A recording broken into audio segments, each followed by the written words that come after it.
আজ গেছিলাম আরামবাগ নার্সারিতে, বোলপুর শান্তিনিকেতন। এই জায়গাটা এলেই, প্রত্যেক নার্সারিতে এলেই আমার মন একদম আনন্দিত হয়ে যায়। তো তাই জন্য এই জায়গাটা আমার খুব খুব খুব ভালো লাগে।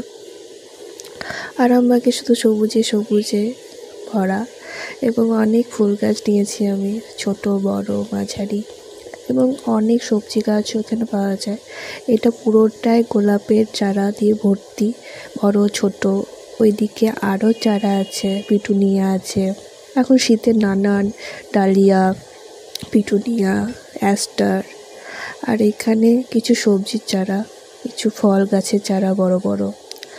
আর আমার এই হলুদ ফুলটা জাস্ট দারুণ লেগেছিল, তাই জন্য আমি নিয়েছিলাম। তো আমি কয়েকটা গাছ নিয়েছি, আমার যানবাহনে তুলে নিয়েছি, এবং আমি